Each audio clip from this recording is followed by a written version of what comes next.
The wind tore across the high country like it was searching for someone to punish the night. Beatrice Saye learned that a promise could vanish faster than warmth from an open door. She stood beneath the narrow roof of the Copper Bell station with one leather trunk, one carpet bag, and $3 left in her purse, while the last stagecoach rattled away through the mountain dust. The driver had not even looked back. Neither had the men who had laughed when they heard why she had come. She had crossed half the country to marry Ansel Venn, a stranger who had written that he needed a wife with a steady mind and no fear of lonely places. She had sold her mother's silver brush, her winter coat, and the small collection of books she had guarded since girlhood. She had believed the plain honesty of his letters. She had believed there was courage in beginning again. But waiting on the station bench was a single folded note with her name written in a hard, slanting hand. "Miss Saye," it read, "the arrangement is ended. I will repay your travel costs when I am able. Do not come to the mountain." The apology was only 4 lines long. The humiliation around her felt endless. Beatrice read the note twice, though the words had already cut themselves into her memory. A woman in a blue hat leaned toward another woman and whispered behind her glove. A boy stared openly at Beatrice's wide hips and then laughed when his mother tugged him away. The station clerk, a narrow man with a red chin, glanced at the bench as though it might break beneath her. "You can't sleep here," he said. "Building closes at sundown." Beatrice folded the note with care. Her fingers did not tremble until she pushed it into her purse. "I did not ask to sleep here."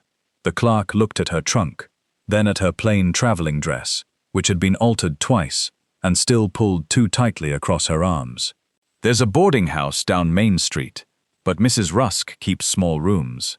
He paused just long enough for the insult to settle. Might be uncomfortable. The 2 women in hats heard him and gave soft, cold laughs. Beatrice lifted her chin. She had spent years learning how to remain still while other people tried to make her ashamed of taking up space. "Then I suppose Mrs. Rusk should be grateful I do not intend to stay long." She walked into Copper Bell with the letter in her purse and the eyes of the town following her.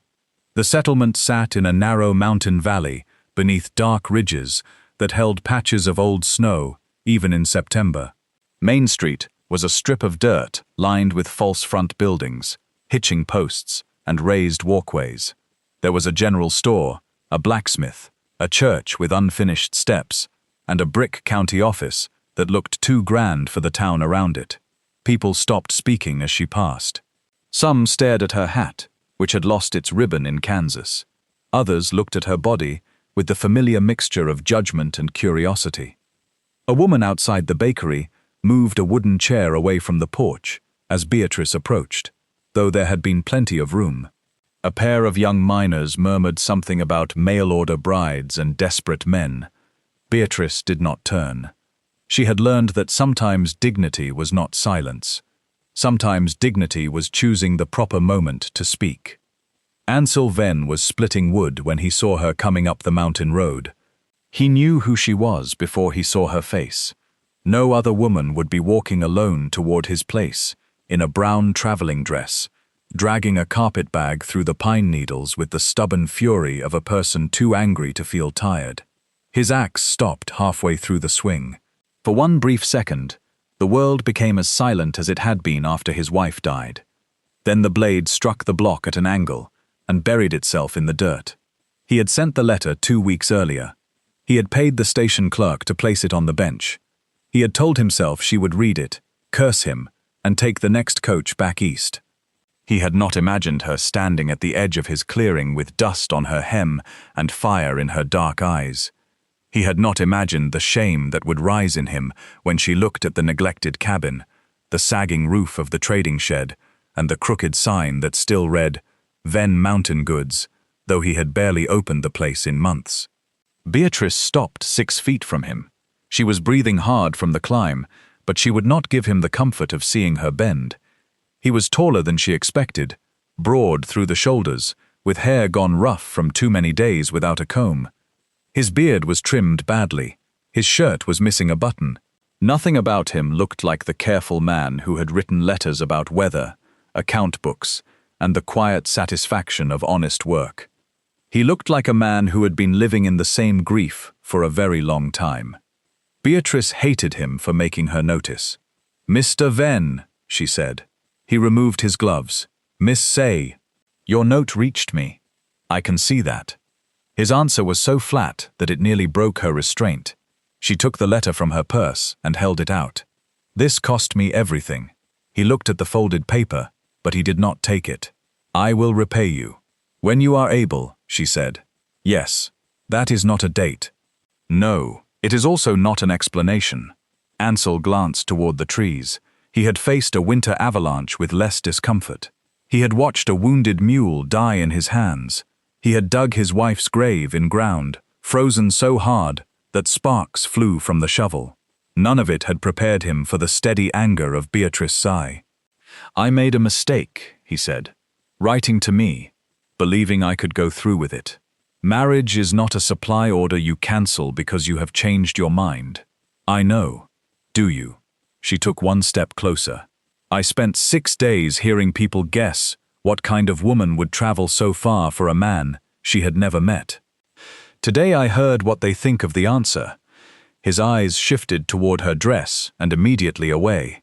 She saw the movement and felt the old wound open. "You may say it plainly, Mr. Venn. They think a woman built like me must be grateful for any offer." His face hardened. "I do not think that. You did not have to. You left me alone at a station and allowed everyone else to think it for you." He deserved every word. That made them harder to hear. Ansel looked past her at the road, where the afternoon sun was falling behind the ridge. The nearest lodging was back in town. The thought of her walking down alone stirred something sharp and unwanted in him. He wanted her gone because her presence made his own failure visible. He wanted her safe because he had invited her into danger and then abandoned her to it. "It will be dark soon," he said. "You can stay in the trading shed tonight." Beatrice laughed once, without humor. How generous. "There is a stove. Does it work?" "Usually." "And tomorrow?" He had no answer. She looked beyond him at the cabin. The front step leaned. One shutter hung loose. A sack of grain had split beside the trading shed, and mice had scattered kernels across the ground. "You said in your letters that the store served 3 mining camps and 7 mountain claims. It used to. You said you needed help with the ledgers." "I did." "You still do." Beatrice walked around him before he could object. The trading shed smelled of leather, dust, lamp oil, and old potatoes. Shelves leaned under the weight of tools, flour sacks, canned peaches, rope, cartridges, and boxes that had never been opened. A ledger sat near the register beneath a layer of dust. She brushed it clean with her glove. Ansel appeared in the doorway. "You should not be in here." "Why?" "Because it is mine." "So is the debt, I assume." She opened the ledger. Whole weeks had passed without entries. Payments were listed in the margins. Names had been crossed out without explanation. Several figures had been written in pencil and changed in ink. "How much do you owe?" she asked. "That is none of your concern." "You invited me to become your wife. Your finances were meant to become my concern. That arrangement ended. Then hire me." He stared at her. Beatrice turned another page. "You owe money to the Copper Bell Bank, the freight company, and someone named C.W. Harrow. Your trading permits expire in November. You have 3 unpaid supply invoices, and you are charging half the valley less than the cost of the goods. People had hard seasons. Then write down that you extended credit. Do not pretend numbers stop existing because the weather was cruel." Ansel stepped into the shed. "I do not need a lecture." "No," Beatrice said. "You need a clerk." She closed the ledger. "I need repayment for my travel. You cannot provide it. You need this place put in order. I can provide that. I will work until the debt is settled. You will give me a room, meals, and a clear account of every dollar you owe me." His first instinct was refusal. It was also fear. The cabin had not held a woman's voice since Clara died. He had kept one room closed for 4 years because opening it felt like betrayal. He had let the store fail because each customer reminded him that life kept moving when his had stopped. Beatrice stood waiting, not asking for pity. That made her more dangerous than tears would have. "The room is not ready," he said. "Then I will ready it. Winter comes early. So I have been told. The road may close. Then you had better pay me quickly." He should have sent her away. Instead, he heard himself say, $30 a month, credited against what I owe. Beatrice's eyes narrowed. 40, 35, and separate meals. "There is one table. I meant that you will not reduce my wages for food." He almost smiled. It surprised him enough that he looked down. 35, meals included.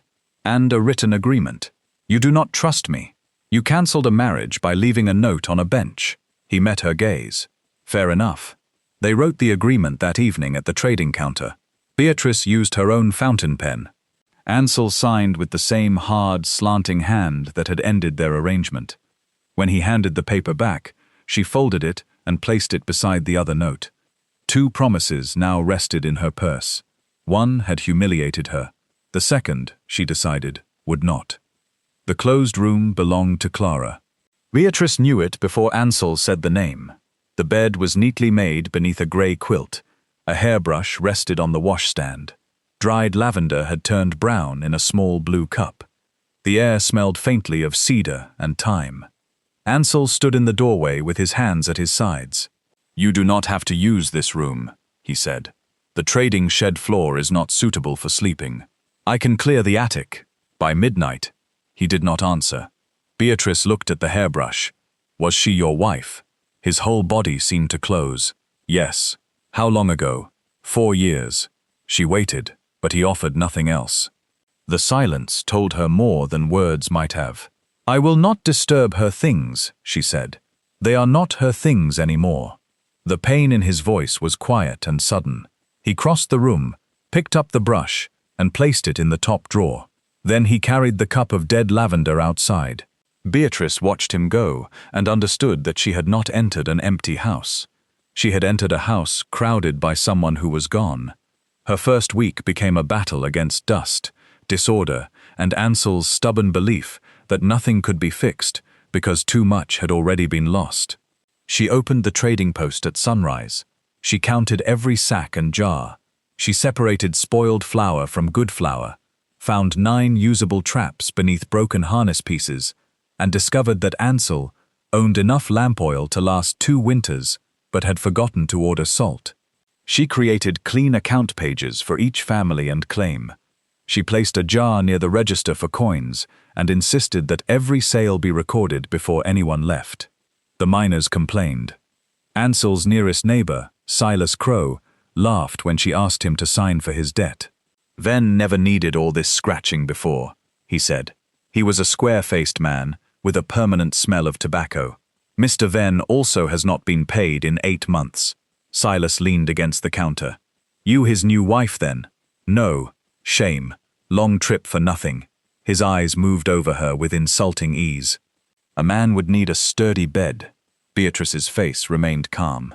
"And you would need $42 to settle your account." The other men went silent. Silas's smile faded. "Venn said I had time. Time is not the same as forgiveness." Ansel heard the exchange from the storehouse.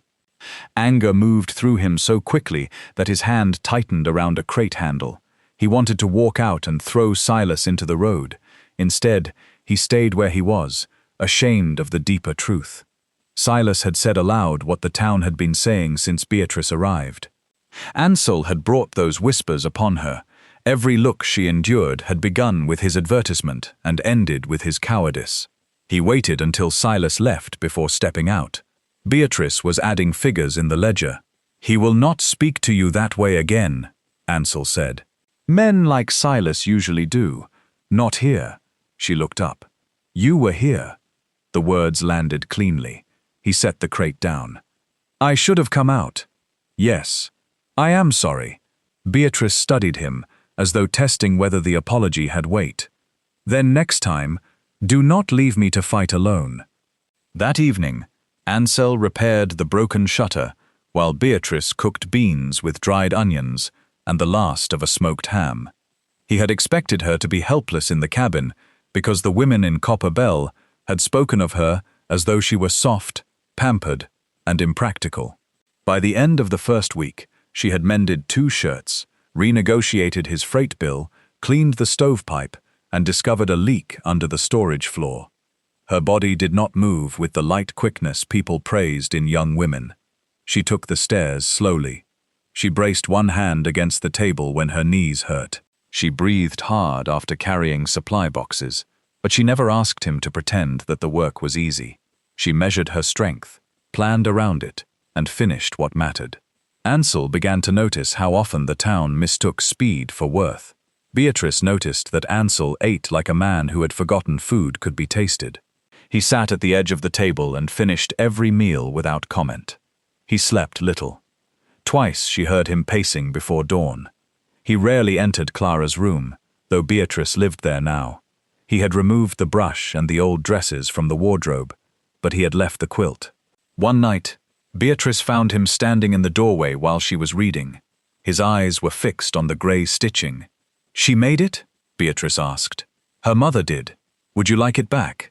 "No, that is not what I asked." He looked at her then. "Keep it. I am not trying to replace her." "I know." His answer came too quickly. Beatrice closed her book. Good.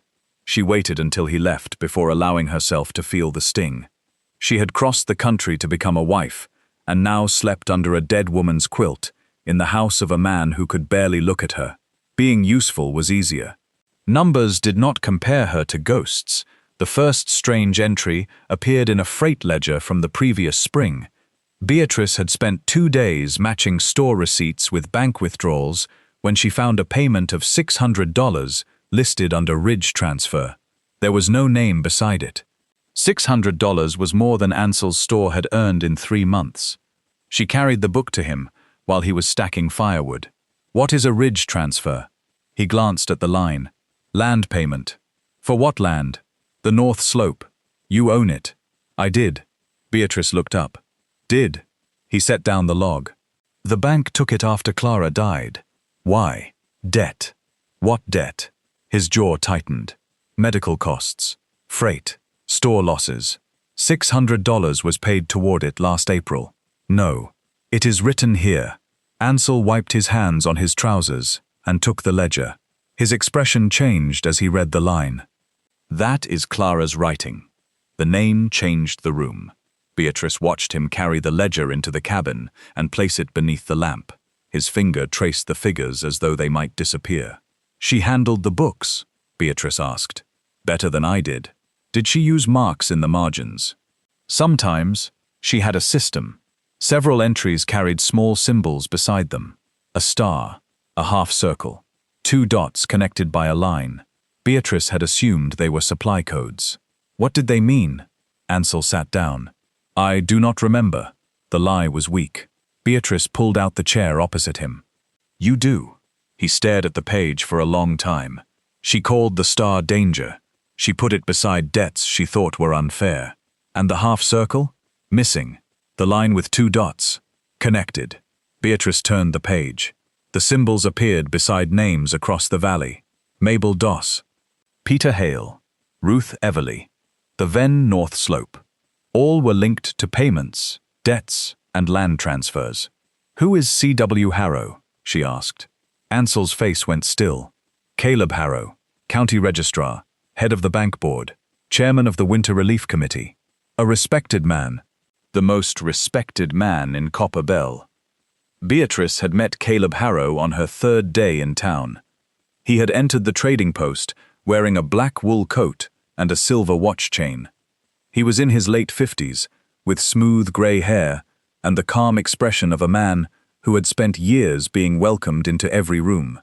He had taken Beatrice's hand and bowed, as though the town had not been laughing at her. "Miss Saye," he had said warmly, "Copper Bell regrets any discomfort you suffered upon your arrival." His kindness had felt too polished. Now she found his name on page after page of Clara's accounts. "Why would your wife mark him as connected?" "Kay," she asked. "I do not know. You never asked." Ansel closed the ledger. "She died before I saw this." "How?" The question hung between them. Ansel stood so quickly that the chair scraped the floor. This has nothing to do with the store. It has everything to do with your debt. Leave it alone. Your wife did not. He walked outside without a coat. Beatrice followed him onto the porch, but stopped at the door. The evening had turned cold. He stood near the tree line with his back to her. For a moment, she saw not a mountain man, but a grieving husband who had never learned how to come home after loss. She almost apologized. Then she remembered the $600 and the missing North Slope. She remembered every widow and family name beside Clara's warning mark. "I am not trying to wound you," she said. He did not turn. "You found the wound. That is close enough. Then help me understand it." Clara rode to town in a storm. His voice was rough. She said she had proof Harrow was changing land records. I told her to wait until morning. We argued. She left anyway. Beatrice held her breath. Her horse returned without her. They found her below the West Pass. The bridge had washed out. "I am sorry. So am I." He looked back at her then, and the pain in his face was almost anger. Every day. Ansel had spent 4 years believing that if he had stopped Clara, she would still be alive. He had also spent 4 years resenting her for leaving. That was the secret grief had made ugly. He loved his wife. He had admired her courage. But in his worst moments, he hated the book, the records, and the name Caleb Harrow, because they had pulled her into the storm. When Beatrice opened the ledger, it felt as though Clara had walked back into the cabin, carrying the same danger. He could not survive losing another woman to the mountain. He did not consider that Beatrice might not belong to him. Fear did not care about ownership. It only recognized the shape of loss before loss arrived. Beatrice stayed awake late, studying the coded marks. She should have honored Ansel's warning. She should have closed the book, finished her paid work, and left when the debt was settled. Instead, she kept seeing the names. Mabel Doss had come to the store that morning to buy 2 candles and half a pound of coffee. She had counted out coins with bent fingers and apologized because she could not pay the full amount. Her husband had died in a mine collapse the year before. Clara had drawn a star beside Mabel's property note and written H, page 14. Peter Hale had lost 2 sons to fever. Ruth Everly had lost her sawmill after a bank seizure. Each tragedy had been followed by debt. Each debt had been followed by a land transfer. Beatrice knew the pattern before she knew the method. Someone had watched for grief and stepped close when families were too tired to protect themselves. The next morning, she went to Copper Bell on the supply wagon. Ansel refused to join her. "You are making a mistake," he said as he tightened the harness. "Then it will be mine. Harrow will know you are asking. I intend to ask quietly. You do not know this town." "No," Beatrice said, "but I know books." He looked at her gloved hands. Books did not save Clara. Beatrice felt the cruelty of the sentence and the fear beneath it. Maybe no one listened soon enough. His face closed. She climbed onto the wagon without waiting for help. The county office smelled of ink, coal smoke, and damp paper. Caleb Harrow greeted her from behind a polished desk. "Miss Saye, what brings you down from Mr. Venn's mountain?" "Store business." "I hope he has been civil."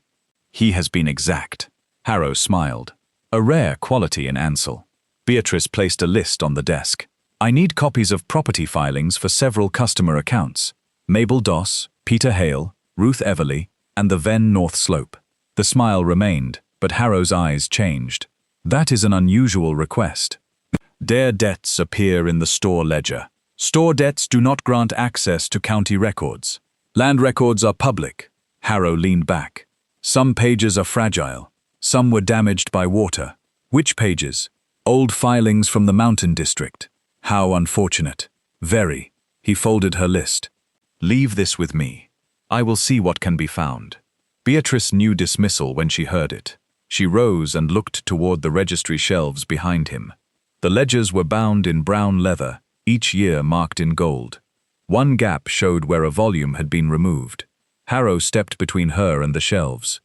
"You have made quite an impression in town," he said. "Have I?" "People admire determination, though they sometimes mistake it for defiance." People often mistake many things. His gaze moved briefly toward her waist and back to her face. I heard Mrs. Rusk had difficulty finding a chair suitable for you. The words were gentle. The insult was not. Beatrice smiled. Then I am fortunate to conduct business standing. Harrow's face cooled. You are far from home, Miss Saye. So I have been reminded. Mountain winters can be lonely. I have never found loneliness as troubling as dishonesty. When she returned to the wagon, Mabel Doss was waiting beside it. The widow's brown shawl was patched at both elbows. You asked about my property, she said. Beatrice glanced toward the county office window. Harrow stood behind the glass. Only store records. Mabel's mouth tightened. Do not lie for my sake. I have had enough lies done around me. Beatrice climbed down from the wagon. Clara Venn marked your name in a ledger. Mabel closed her eyes. I wondered where that book went. You knew about it. Clara came to see me before she died. Said my husband's note had been changed. Said I signed for 200, and the bank claimed 4. Do you still have your copy? It vanished after the funeral. Mabel looked toward Harrow's office. Caleb helped me through the paperwork, brought food, sat with me while I cried. 3 months later, I learned the lower meadow belonged to his cousin. Did you challenge it? Mabel gave a tired laugh. A grieving widow against the chairman of the bank. That night, Beatrice told Ansel what she had learned. He did not raise his voice.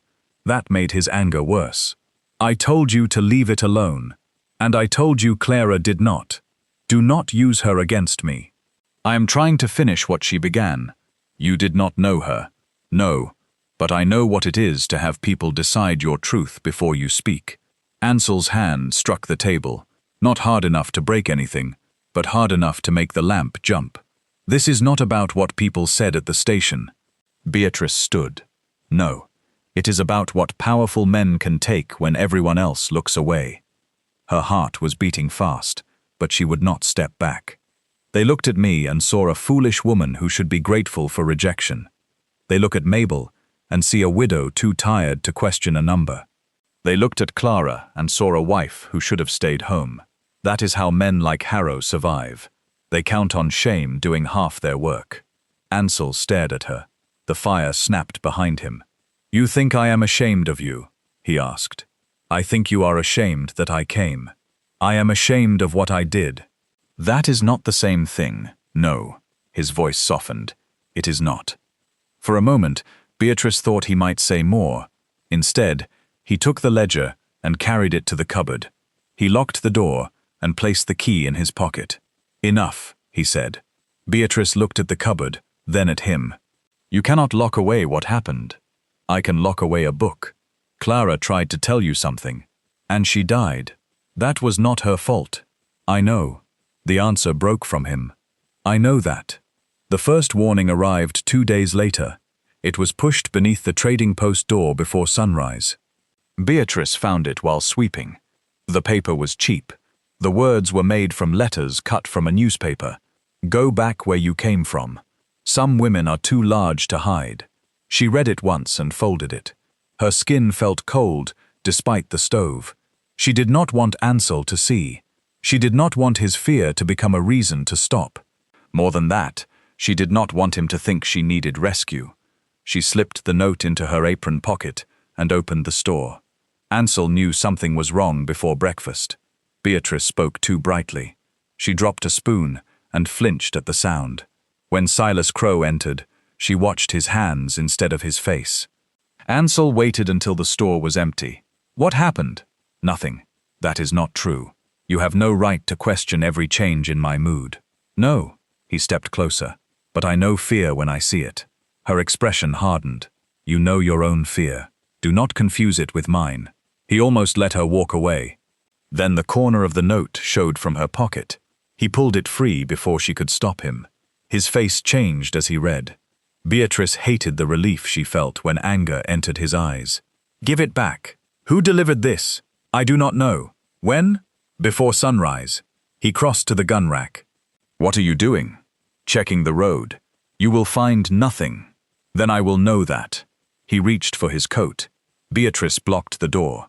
This is what they want. Who? Harrow. or someone protecting him. They want noise. They want you angry. They want people to say I caused trouble. Ansel looked down at her. They threatened you. Yes. And you hid it, because I knew you would do this. Do what? Decide fear belongs to men with weapons. The words stopped him. Beatrice took the note from his hand. My whole life, people have believed they understand what frightens me. They think I fear being alone, so I must accept bad company.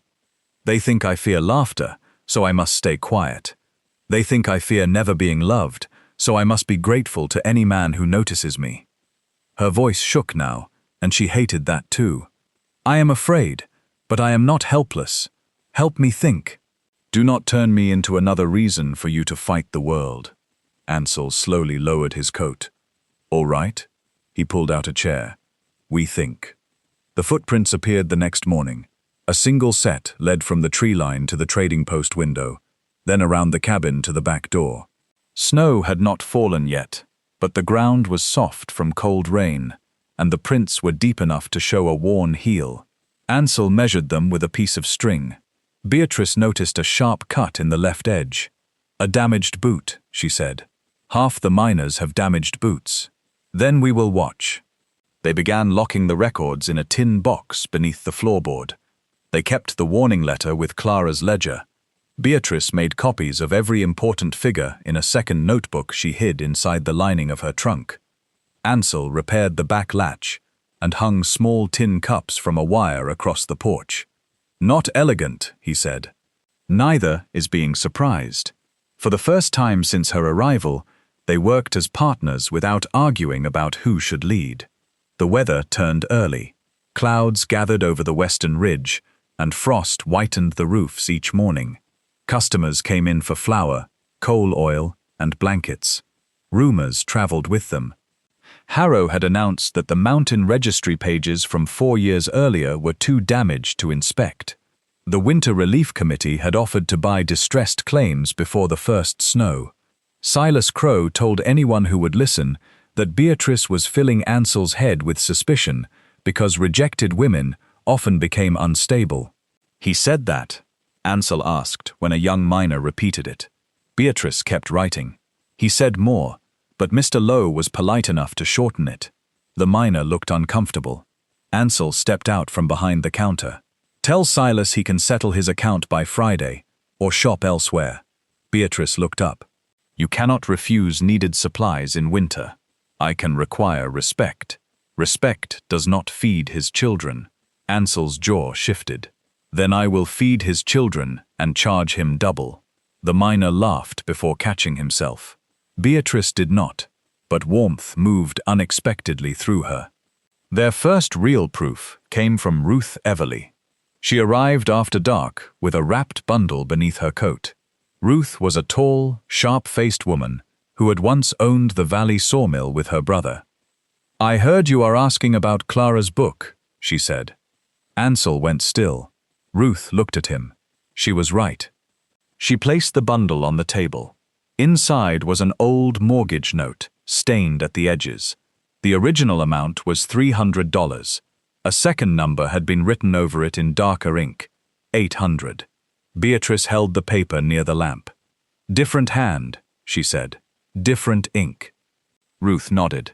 The bank claimed my brother signed the change before he died. He had been unconscious for 2 days. Who witnessed it? Ansel asked. Ruth pointed to the bottom. Caleb Harrow and Silas Crow. The room seemed to shrink around their names. Beatrice compared the note to Clara's ledger. Beside Ruth Everly, Clara had drawn the connected symbol and written S.C. Witness False. She knew, Beatrice whispered. Ansel sat down. His hands were open on the table, but he looked as if he were holding something heavy. Clara asked me to ride to Ruth's place, he said. I said I was busy. Ruth's expression softened. She came alone. I should have listened. Yes, Ruth said. The honesty struck him harder than comfort would have. But guilt is not evidence, Ansel. This is. They needed the registry page. Without it, Harrow could claim the changed notes were mistakes made by dead men. Beatrice believed Clara had found a link between the altered debts and the final land transfers. The coded book referred again and again to page 14 of the mountain registry. Harrow said it had been ruined by water. Beatrice doubted that. He removed the whole volume before I entered, she said. He knew what I might ask. How do we get it? Ruth asked. Lawfully, Beatrice said. We request a public inspection through the Territorial Land Office. That could take months. Then we gather witnesses while we wait. For 3 weeks, Beatrice traveled through the valley with Ansel. They visited families whose names appeared in Clara's book. Some refused to speak. Some invited them in and cried before the questions began.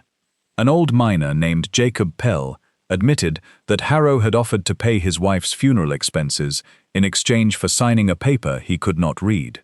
A farmer named Thomas Vale showed them a letter claiming his water rights had expired 2 days after his daughter died. The original grant had no expiration date. A widow named Lillian Marsh said Silas Crow had stood beside her at her husband's burial, then arrived the next morning with bank forms and a bottle of whiskey. I signed because I could not stop shaking, she said. By spring, Harrow owned the creek. Not everyone welcomed Beatrice.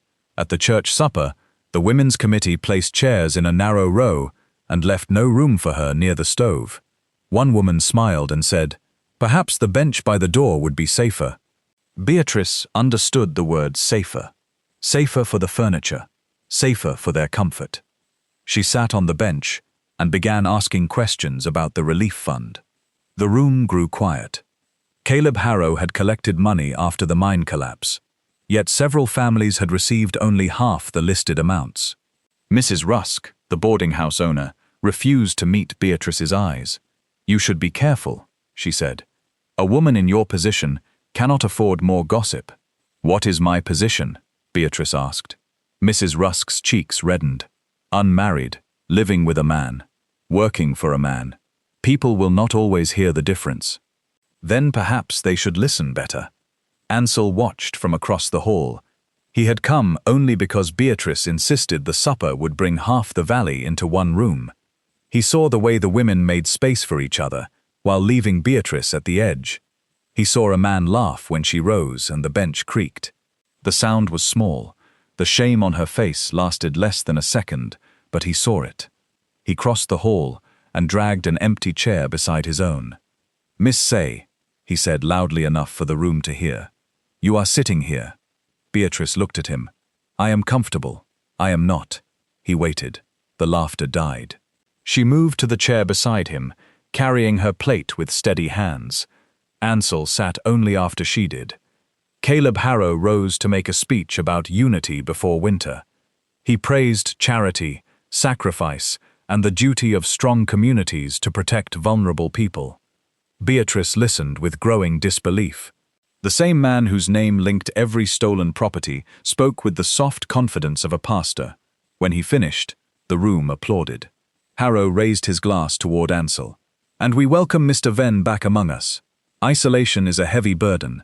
Sometimes all a man needs is suitable company. Several eyes shifted toward Beatrice. Harrow's smile deepened. Though one should always be careful when inviting strangers into private affairs. Ansel stood. He did not plan the words. Planning had kept him silent too long. Miss Saye has done more honest work in 2 months than some men in this room have done in 10 years.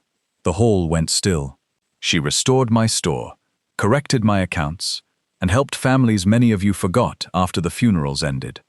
Anyone who speaks of her as desperate or foolish will answer to me. Beatrice's heart struck hard against her ribs. Harrow's expression did not change. Ansel looked around the room. And anyone who thinks her body gives them permission to insult her should understand this. The weakness in this valley is not in her, it is in the people who need cruelty to feel tall. No one laughed. Beatrice could not look at him. Praise made her more vulnerable than insults, because it touched the hope she had tried to kill. She wanted to believe he meant every word. She also feared he had spoken from guilt. That night, as they drove up the mountain beneath a sky full of stars, she kept her eyes on the road. You did not have to defend me, she said. Yes, I did. Because you brought me here? Because they were wrong. Those are not the same, I know. The wagon wheels rolled through frozen ruts. Ansel held the reins loosely. I was wrong too. Beatrice turned toward him. About what? He looked ahead. Thinking I had the right to end the arrangement without facing you. Thinking grief made me honest when it only made me cruel. Her throat tightened. That does not mean you owe me affection. I know that too. Snow began before dawn and did not stop for 2 days. The mountain disappeared behind white wind. Ansel and Beatrice remained inside, feeding the stove and listening to the roof beams groan. The trading post closed. The road vanished. In the forced quiet, their work became smaller and more personal. Beatrice read Clara's ledger aloud, while Ansel searched his memory for each symbol. He recalled that Clara had hidden important letters inside ordinary household objects because she feared the store might be searched. They checked flour tins, loose floorboards, the lining of an old saddle, and the hollow base of a lamp. They found nothing. On the second night, the wire alarm rang across the porch. Tin cups crashed against the wall. Ansel took the rifle. Beatrice grabbed the lantern. "Stay inside," he said. "No, Beatrice. We agreed to think together." He opened the door. Snow blew into the cabin. The porch was empty, but the trading post door stood open. They crossed the yard through knee-deep drifts. Inside, boxes had been thrown from shelves. The tin strongbox was gone from beneath the floorboard. Beatrice felt the loss like a blow. Clara's ledger, Ruth's altered note, the warning letter, and every signed statement were inside. Someone had watched them hide it. Someone had come during the storm knowing the tracks would vanish. Ansel searched the shed, then the tree line. There was no trail beyond a few shallow marks filling with snow. Beatrice stood behind the counter, staring at the empty space in the floor. "We were careless," she said. "No. I brought the papers here. I hid the box. Because I asked you to help." "Stop." His voice was sharp. She looked at him. "Do not make yourself guilty because you think it will protect me from feeling it," he said. "The person who stole the box is guilty." She laughed, and the sound came out broken. "That is easy for you to say. Why? Because you have known grief. I have known usefulness." He did not understand. She pressed both hands against the counter. "All my life, I learned that I could earn a place if I worked harder than everyone else, if I kept the books better, if I cooked more, if I never complained, if I made myself necessary. People might forget to be disappointed by the rest of me." Her eyes burned. "Now the one thing I was good for is gone." Ansel set down the rifle. "You think that book is why you matter here, is it not?" "No." The answer came immediately. Beatrice looked away because she could not bear how much she wanted him to continue. "You needed a clerk," she said. "I needed repayment. That is how it started." He stepped closer. "It is not why I listen for your steps in the morning." She stopped breathing. Ansel's voice lowered. "It is not why I notice when you skip supper because someone has been unkind.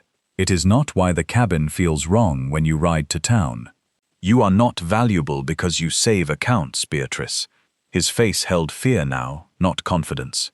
"You are valuable when you are angry, when you are tired, when you have done nothing at all." The tears came before she could stop them. Beatrice turned her face, furious with herself. "You do not mean that." "I do." "You barely wanted me here." "I was afraid." "Of me? Of needing anyone?"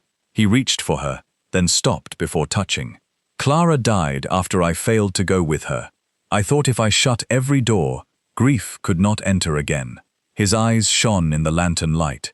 "Instead, I locked myself inside with it." Ansel had not cried at Clara's funeral. He had stood beside the grave while snow gathered on his shoulders and accepted every hand placed on his arm. He had not cried when he closed her room, when the bank took the north slope, or when he wrote to Beatrice, in a moment of loneliness he later hated himself for. Now, in the ruined trading post, the tears came without dignity. He covered his face with one hand, but he could not hide the sound that left him.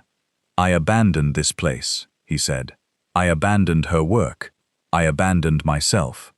Then I asked you to come and punished you for arriving."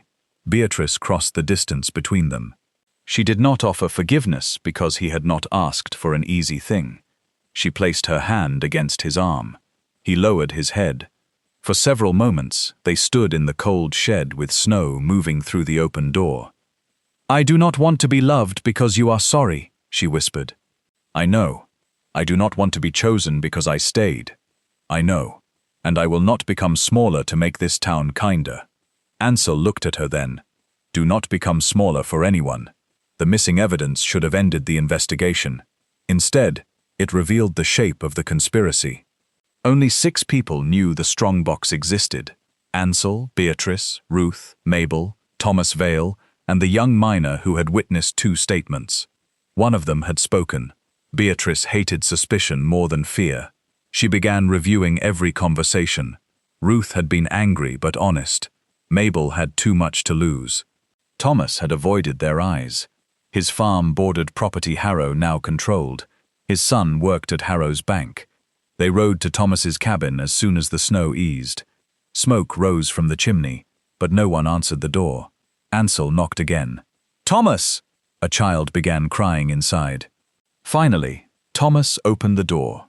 His face looked grey. "You should go." Beatrice stepped forward. "Did you tell Harrow about the box?" His eyes filled with shame. "He said he would cancel my son's debt." Ansel's hand tightened at his side. Beatrice stayed calm. "Did you steal it?" "No. Silas did." "Where is it?" "Harrow burned the papers." Thomas covered his face. "I am sorry." Beatrice felt something inside her fall quiet. Months of work. Clara's ledger. The only direct map of the fraud. Gone. Ansel wanted to condemn Thomas. Then he saw the crying child behind the door and remembered how Harrow chose his victims. Not the greedy, the frightened, the exhausted. People standing beside graves. People with sick children. People who believed one signature might save a home. "You will testify," Ansel said. Thomas shook his head. "Harrow will take everything." "He already has," Beatrice said gently. "He is only allowing you to stand inside it." Thomas began to cry. His wife appeared behind him, one hand on the child's shoulder. "Tell them," she said. He looked at her. "Martha, tell them what you saw." Thomas's breath shook. The registry page was not burned. Beatrice felt her pulse quicken. "Where is it?" "Silas brought it to the bank 2 years ago. Harrow keeps it in a black document case. He uses it when someone questions a transfer. Why? Because the page has the original water boundaries. He needs to know what to change in the copies. Will you say that at a public hearing?" Thomas looked toward his family. Yes. The Territorial Land Office answered Beatrice's request in late November. An inspector named Edwin Price would arrive before Christmas, weather permitting, to hold a public hearing on disputed mountain claims. Harrow responded by calling a town meeting of his own. He announced that outsiders were attacking Copper Bell's reputation. He claimed Beatrice had manipulated grieving families for personal revenge after being rejected by Ansel. The accusation spread faster than the snow. Customers stopped coming to the trading post. Mrs. Rusk told Mabel that Beatrice wanted attention. Silas claimed she had invented the warning letter. Even Ruth began to avoid the store.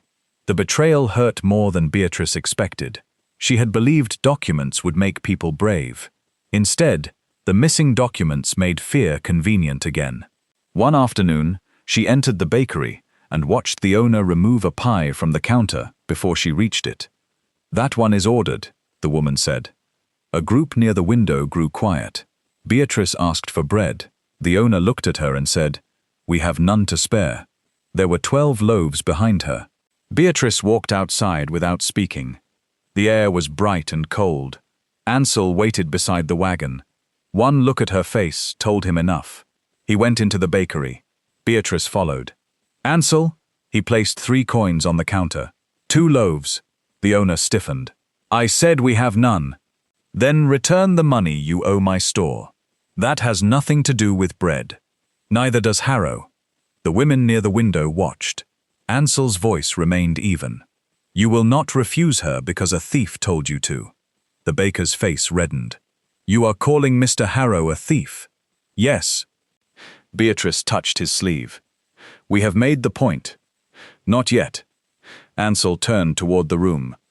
4 years ago, my wife tried to warn this town. I called it danger and asked her to wait. She died believing I had not heard her. His voice roughened. Beatrice heard her through a book. She listened to your widows, your fathers, your neighbors. She has risked her name in a place that never gave her a fair one. You do not have to like her. You do not have to welcome her. But you will stop treating her dignity like something Caleb Harrow can cancel. The room was silent. The baker slowly wrapped 2 loaves. Beatrice took them, but her hands trembled. Outside, she placed the bread in the wagon and turned on Ansel. You cannot fight every insult. No. Then why do you keep trying? He looked at her for a long moment. Because I love you. There was no music, no sudden warmth, no easy answer. A mule stamped beside them. Wind moved dust across the road. Beatrice felt every old rejection rise at once, warning her not to believe what she wanted. You do not know whether you love me or the life I repaired, she said. I know. You loved Clara. I still do. The truth hurt and relieved her. Ansel stepped closer. Loving her did not end when she died, but neither did my life. He swallowed. What I feel for you is not gratitude. Gratitude does not keep a man awake because a woman is quiet in the next room. Gratitude does not make an empty chair feel like a threat. Gratitude does not make me want to become someone worthy of being refused by you. Beatrice's eyes filled. I crossed the country to be chosen, she said. Then I spent months pretending I did not care whether you ever chose me. I choose you. Do not say it because the town is cruel. I am saying it because you are Beatrice. The simplicity of her own name broke the last of her defense. She covered her mouth as tears came. I do not know how to believe you. Ansel held out his hand. Then do not believe me today. Watch me tomorrow. The hearing was set for December 19th. Inspector Price arrived on a freight sleigh during a break in the storms. He was a thin, serious man, with silver spectacles and no patience for speeches. The church hall was chosen because it could hold the town. Harrow objected to the location, the date, the inspector, and Beatrice's standing. Price rejected each objection. The night before the hearing, Ruth Everly came to the cabin. Snow covered her shoulders. She carried no bundle this time. I failed you, she said. Beatrice opened the door wider. Ruth entered and stood near the stove. Harrow promised to return part of my mill if I withdrew. I told myself I was protecting my workers. Did you agree?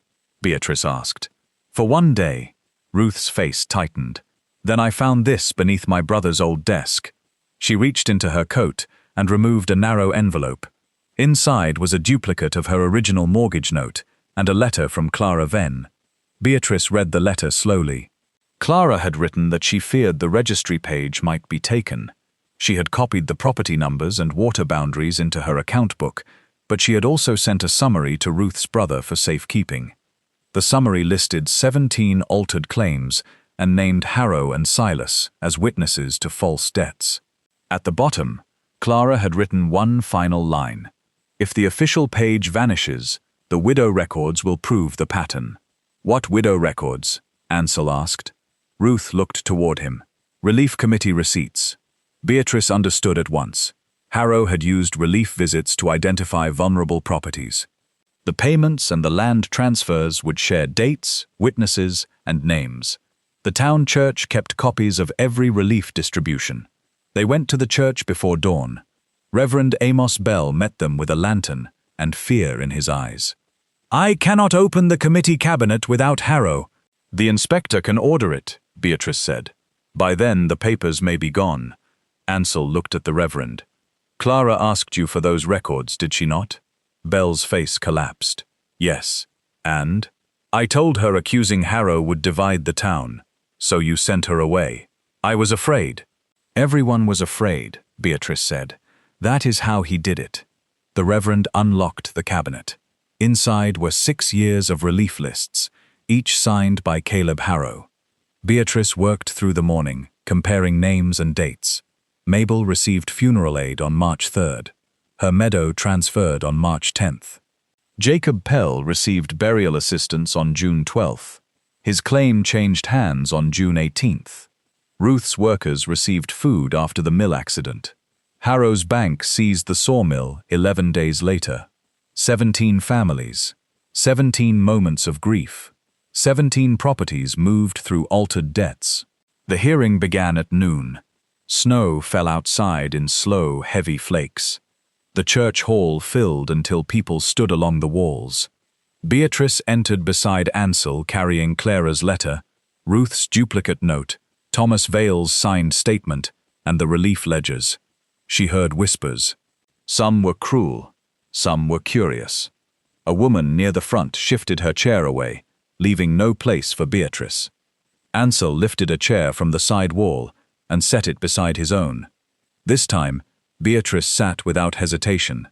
Caleb Harrow arrived in his black coat. Silas Crowe followed him. Harrow looked calm until he saw the relief ledgers on the table. Then he turned toward Reverend Bell. The Reverend lowered his eyes but did not step back. Inspector Price opened the hearing with a warning that false testimony would be reported to the territorial court.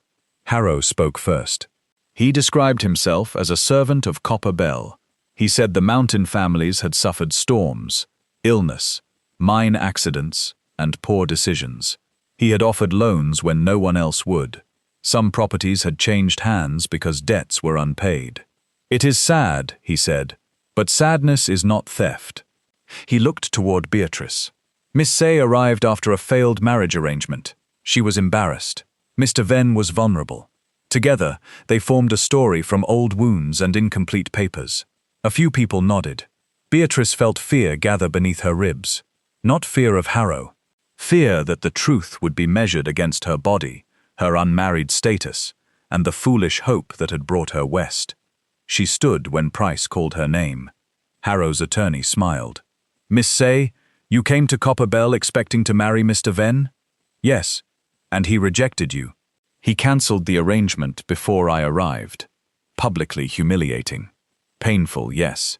Would it be fair to say you were angry with the town?" "No, I did not know the town. But the town laughed at you." Inspector Price looked up. "Counsel." The attorney lifted a hand. "I am establishing motive." "Miss Saye, did people make remarks about your appearance?" Beatrice heard a chair creak behind her. "Yes." "Did that make you resent respected members of the community?" "It made me careful about confusing respect with character." A murmur passed through the hall. Harrow's attorney changed direction. "You have no original registry page." "No. No original account book. It was stolen. Convenient. Not for me. No direct proof Mr. Harrow altered a single number." Beatrice looked at the relief ledgers. "I have a pattern. A pattern is not proof." "Then let us examine it." She began with Mabel Doss. Mabel testified that Harrow came to her home after her husband's death with money from the relief committee. 7 days later, he brought a new debt paper. She had signed because he said the bank would take her house otherwise. Her original note had been for $200. The new one claimed $500. Harrow's attorney called it a misunderstanding. Jacob Pell testified next, then Ruth, then Thomas Vale, whose voice shook so badly that his wife came to stand beside him. Thomas admitted he had betrayed Beatrice. The hall reacted with whispers. "I told Silas Crowe where the box was," he said. "Mr. Harrow promised to protect my son." "Silas stole the evidence during the storm." Silas stood. "That is a lie." Inspector Price ordered him to sit. Thomas continued. "I saw the missing registry page in Harrow's bank office. Black document case, brass latch." Harrow's face remained calm, but his right hand closed over his watch chain. Beatrice presented Clara's letter and the duplicate mortgage. Inspector Price compared the inks and signatures. Reverend Bell explained the relief ledgers. One by one, the dates aligned. Aid was followed by revised debt. Revised debt was followed by land transfer. The same witnesses appeared again and again, Caleb Harrow and Silas Crowe. Harrow rose. "Helping families is now evidence of guilt." "No," Beatrice said. "Knowing exactly when they were least able to defend themselves is." He looked at her with quiet hatred. "You are an outsider. So were the people who first settled this valley. You came here because no man at home wanted you. The insult moved through the hall like a draft. Harrow had finally lost his careful tone. You found a grieving fool on a mountain and made yourself necessary. Now you want the town to call it love. Beatrice felt the blow because it struck the fear she had never fully confessed. Being necessary was not being loved. Work could earn shelter, wages, and thanks. It could not force a heart to open. For 1 second, she was back at the station with cold laughter around her and a note in her hand. Ansel stood. He did not look at Harrow first. He looked at Beatrice. She did not make herself necessary, he said. She was necessary before she ever came here. His voice carried through the hall. I was the fool who failed to see it. She did not trap me. She challenged me. She did not ask for rescue. She demanded her wages in writing. A small laugh moved through the room, gentle this time. Ansel turned toward Harrow. You speak of her body because you cannot answer her evidence. You speak of rejection because you are afraid the woman this town dismissed has understood you better than any man here. Harrow's face whitened. Ansel stepped beside Beatrice. I loved my wife Clara. I failed her when fear made me silent. I will not fail Beatrice the same way. She is not my clerk because I pity her. She is not standing here because I allowed it. She is here because she has more courage than the rest of us had together. Beatrice looked at him through tears she refused to hide. Around the hall, people shifted. Mabel Doss stood. Ruth Everly stood beside her. Thomas Vale's wife rose. Then the baker. Then Mrs. Rusk, her face red with shame. One by one, the families whose grief had been used against them stood behind Beatrice. Inspector Price removed his spectacles and cleaned them slowly. Mr. Harrow, he said, where is the black document case? Harrow tried to leave. Silas moved toward the side door. The town blacksmith blocked it without violence, simply placing his broad body in the way. Inspector Price ordered the sheriff to search Harrow's bank office under territorial authority. The search took less than an hour. No one left the hall. The black document case was found behind a loose panel in Harrow's office. Inside was the missing registry page, 3 altered notes, blank transfer forms signed by desperate borrowers, and a list of properties beside estimated water values. Clara's name appeared at the bottom of one page, with the words, "Watch her." Harrow did not confess. Men like him rarely did. He called the papers misunderstood. He blamed clerks, dead borrowers, and Silas. Silas blamed Harrow. Their loyalty ended the moment truth carried a witness. Inspector Price suspended Harrow from public office and placed the land records under territorial review. The sheriff took both men into custody for fraud, theft of documents, witness pressure, and property conspiracy. No shots were fired. No blood was spilled.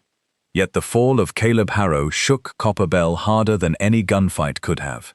Outside the church, snow covered Main Street in white silence. Families gathered around Beatrice. Some thanked her. Some apologized. Mrs. Rusk took Beatrice's hands and began to cry. I should have offered you a room, she said. Beatrice looked at the woman who had once measured her against a chair. Yes, she said. It was not cruel. It was true. Mrs. Rusk nodded. Yes, you are right. The baker brought warm bread. Reverend Bell promised to make every relief record public. Mabel Doss stood in the snow, holding the notice that her meadow transfer would be reviewed. Clara should be here, she said. Ansel looked toward the mountain. She is why we are. The land review lasted through the winter. The north slope returned to Ansel. Mabel regained her meadow. Ruth recovered the sawmill. Water rights were restored to 5 farms, and the bank was ordered to repay families whose debts had been falsified. The town formed a new relief board, with widows, workers, and settlers holding most of the seats. Beatrice refused the chairmanship. Power should not remain in one pair of hands too long, she said. Instead, she designed the record system and trained 3 young women to maintain it. The trading post became busy again, not because people feared Ansel, but because Beatrice made the place fair. Prices were posted clearly. Credit terms were written down. No widow signed a paper alone. No man was permitted to laugh at a customer's clothing, accent, age, or body. Silas's children received flour through winter. His debt remained on the books. Ansel repaired the cabin roof before spring. He opened the windows in Clara's room and carried the last of her old dresses from the wardrobe. Beatrice helped him fold them for donation. When they reached the grey quilt, he stopped. "Keep it," he said. "Are you sure?" Clara made room for truth. She would not want the room kept empty. Beatrice had not forgotten the station note. She kept it beside their work agreement in her purse until the first warm day of April. Snowmelt ran from the roof. Ansel found her sitting on the porch with both papers in her hands. "What are you doing?" he asked. "Balancing an account." She tore the cancellation letter once, then again. The pieces scattered into the stove. She kept the work agreement. Ansel sat beside her. "Do I still owe you? $12. I thought it was $8. You forgot the freight negotiation. I was hoping affection might reduce the amount." "That would be poor accounting," he smiled. Beatrice watched the expression change his whole face. She had seen it more often through winter. Never enough to make it ordinary. He reached into his coat and removed a small box. Beatrice looked at it, then at him. "Ansel, I know how this appears." "Do you?" "Probably not." He opened the box. Inside was a simple silver ring with a small piece of blue stone. "I am not asking because you came here for marriage. I am not asking because the town expects it. I am not asking because you saved my land." His voice grew unsteady. "I am asking because I want every morning you are willing to give me. I want your anger, your books, your terrible coffee when you are distracted, and the way you speak to people as though truth is a door they can still choose to open." Beatrice laughed through sudden tears. "My coffee is not terrible. It has removed rust from tools. Then it is useful." The word made them both still. Ansel took her hand. "You do not have to be useful today." Her breath caught. "Or tomorrow, or any day after. And if I say no, I will pay you $12 and spend the rest of my life regretting my timing." "Your timing has always been poor." "I know." Beatrice looked at the ring. The blue stone matched the evening sky she had once described to him during a long night by the fire. She thought of the station, the whispers, the bench beneath her, and the note waiting where a man should have been. She thought of the trading post floor, the stolen box, the church hall, and Ansel standing beside her when Caleb Harrow tried to reduce her life to rejection. She had wanted to be chosen so badly that she once spent everything she owned for the chance. Now the choice before her did not feel like rescue. It felt like recognition. "Yes," she said, "but you will still pay the $12. He laughed, and then he cried, and she did too. He placed the ring on her finger. It fit, because he had asked Ruth Everly for help. Beatrice decided not to question how many people knew before she did. They married in June, beneath the pines behind the trading post. The whole town came, though Beatrice did not forgive all of them, simply because they brought flowers. Forgiveness, she had learned, was not forgetting the shape of harm. It was deciding what could be rebuilt and what must remain a lesson. Mrs. Rusk arranged chairs with wide spaces between them. The gesture was awkward and sincere. The baker made a honey cake large enough for every family in the valley. Mabel Doss wore blue. Ruth Everly stood beside Beatrice and held Clara's letter inside her glove. Before the ceremony, Beatrice found Ansel alone near the tree line. He looked toward the West Pass where Clara had died. "Are you all right?" she asked. "No," he said. Then he took her hand. "But I am here." Beatrice understood. Happiness did not erase grief. Love did not require that the dead be pushed aside. It asked only that the living stop treating sorrow like a locked room. Ansel looked at Beatrice in the summer light. She wore a deep blue dress made by the same women who had once left her sitting near the door. The dress did not try to hide her. It followed the full shape of her body with dignity and care. She had refused every suggestion meant to make her look smaller. When she walked toward the waiting chairs, people rose. Months earlier, they had watched her arrive and decided what kind of woman she must be. They had called her desperate without speaking the word. They had laughed at seats, dresses, stairs, and the amount of space she needed in the world. Now they stood because she had saved their homes, their water, their records, and something harder to name. She had forced Copper Bell to see the price of its silence. But as Beatrice reached Ansel, the town disappeared from her attention. He was not the man from the letters or the coward behind the note. He was not healed, neither was she. He still woke from dreams of the washed-out bridge. She still heard laughter in quiet rooms and wondered whether affection would vanish when she stopped being impressive. They carried those fears honestly now. That was the difference. The Reverend asked Ansel whether he chose Beatrice freely. "I do," he said. He asked Beatrice the same. She looked at the man who had once cancelled her before meeting her, the man who later learned to stand beside her without standing in front of her. "I do," she said. The wind moved gently through the pines. No storm came down the mountain. No threat waited on the road. The trading post sign had been repainted that morning. It no longer read, "Ven Mountain Goods." It read, "Ven and Saye Mountain Goods and Records." Beatrice had insisted her name remain her own. Ansel had insisted it go first. She had refused. They had argued for 3 days before choosing both. Years later, travelers still heard the story of the woman who arrived in Copper Bell with one trunk, $3, and a broken promise. Some told it as a romance. Some called it a mystery. The mountain families remembered it. As the winter, their land came home. Beatrice remembered something quieter. She remembered the moment she understood that love was not a reward for being useful. It was not pity, rescue, hunger, or fear dressed in kinder clothes. It was the simple freedom to be fully seen and not reduced. It was the right to occupy a chair, a room, a business, a public hall, and another person's heart without apology. Ansel remembered the moment he understood that grief was not proof of loyalty. It was only grief. Loving again did not betray Clara. Silence had betrayed her. Fear had betrayed her. By listening to Beatrice, he had finally listened to the wife he lost. The mountains kept their winters. Snow still covered the pass. Storms still shook the cabin walls, and hardship still came without asking permission. But the trading post remained open. Lamps glowed in the windows. Ledgers were balanced. Widows signed nothing alone.